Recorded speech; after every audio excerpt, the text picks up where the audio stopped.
साथियों, स्वागत है आप सभी का एक बार फिर से मेरे चैनल पर और यहाँ पे भी आपके लिए एक इंपॉर्टेंट अपडेट है। तो अगर आप आईसीएमआर की वेबसाइट पे विजिट करते हैं तो इनके रिक्रूटमेंट पोर्टल पे आपको नोटिफिकेशन देखने को मिलेगा, जहाँ पे साइंटिस्ट सी और बी पोजीशन के लिए जो है आपका नोटिफिकेशन जारी किया गया है, जिसमें आपका पर्टिकुलर जो रिक्रूटमेंट होने वाला है वो आपके आईसीएमआर की जो मुंबई में इंस्टीट्यूट है, जिसका पहले नाम एनआईआईएच था, अब जिसका वर्तमान नाम जो है वहाँ पे चेंज कर दिया गया है। तो ये जो आपका एनआईआर बीआईडी नाम से ये आपकी पर्टिकुलर इंस्टीट्यूट है, तो आपकी जो ज्वाइनिंग होगी वो आपकी इस पर्टिकुलर लोकेशन पे होगी।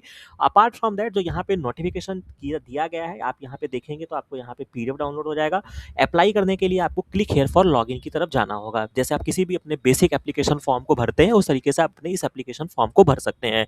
अब सबसे पहले मैं आपको यहाँ पे डिटेल नोटिफिकेशन दिखा देता हूँ कि यहाँ पे क्या मुख्य बातें यहाँ पे बताई गई है। तो ये आपका जो एप्लीकेशन फॉर्म भरने की जो लास्ट डेट है वो आपका 10 जुलाई जो है वो यहाँ पे निर्धारित की गई है। तो यानी कि अभी भी आपके पास लगभग लगभग कह सकते हैं कि काफ़ी ज़्यादा समय जो है वो अभी यहाँ पे शेष है, तो आप आराम से इस एप्लीकेशन फॉर्म को भर सकते हैं, राइट।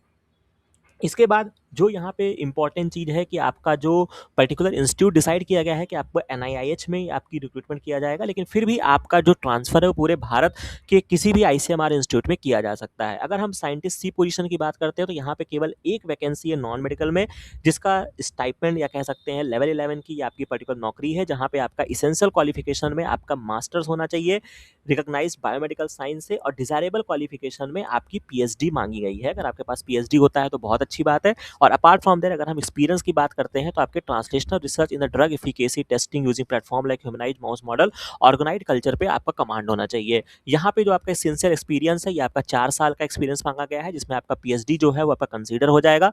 अपार्ट फ्रॉम दैट जो हमारे फ्रेशर्स हैं, जो हमारे एमएससी बैकग्राउंड के स्टूडेंट हैं, उनके लिए जो इंपॉर्टेंट चीज़ है कि साइंटिस्ट भी जो यहाँ पे आपका वैकेंसी है, एक तो आपका ये मेडिकल वाला है, ये आपका नॉन मेडिकल है, तो आप यहाँ पे फिट हो जाएंगे, जिसमें लगभग 3 वैकेंसी यहाँ पे क्रिएट की गई है। अनरिजर्व में एक है, ओबीसी में एक है, एसटी में एक है। यहाँ पे जो आपका एसेंशियल क्वालिफिकेशन है वो केवल और केवल आपका एमएससी होना चाहिए, आपके रिकॉग्नाइज सब्जेक्ट से होना चाहिए, या फिर आपका फार्मा डी होना चाहिए। इसके अलावा एसेंशियल एक्सपीरियंस यहाँ पे कोई रिक्वायरमेंट नहीं है। और इसके अलावा अगर आपका रिसर्च एंड डेवलपमेंट बायोलॉजी कह सकते हैं, बायोमेडिकल साइंस में अगर आपका एक्सपीरियंस है तो वो आपका बहुत अच्छी बात है। यहाँ पे जब आप पूरे नोटिफिकेशन में जाते हैं तो नॉन मेडिकल में जैसे पोस्ट के लिए क्या है कि भाई एक्सपीरियंस, जो कि मैंने बताया ना कि आपकी जो कह सकते हैं इंस्टीट्यूट है जहाँ पे आपका रिक्रूटमेंट होगा वो आपकी इम्यूनोलॉजी ओरिएंटेड लैब है।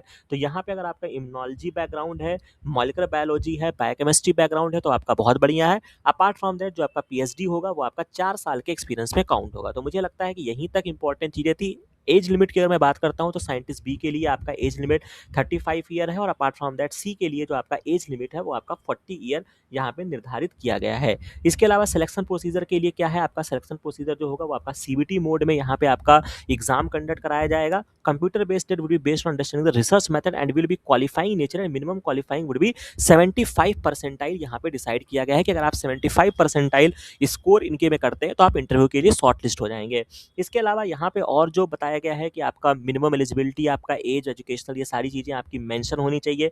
एप्लीकेशन फीस जो है यहाँ पे 1500 रुपये फीस एप्लीकेशन फीस यहाँ पे निर्धारित की गई है। इसके अलावा एससी एसटी विमेन और ईडब्ल्यूएस कैंडिडेट जो है उनको एप्लीकेशन फीस नहीं देनी है। इसके अलावा अदर कंडीशन जो है ये आपका एप्लीकेशन पोर्टल के माध्यम से ही होगा। जो भी चीज़ें हैं वो आपको अपने सारे डॉक्यूमेंट्स वगैरह सही तरीके से यहाँ पे अपलोड करने होंगे। तो मुझे लगता है कि जो मुख्य बातें मुझे यहाँ समझ में आ रही है वो इतना ही है। बाकी क्वेश्चन पेपर या किसी भी तरीके के बारे में यहाँ पे कोई बहुत ज़्यादा अपडेट्स यहाँ पे नहीं दिया गया है।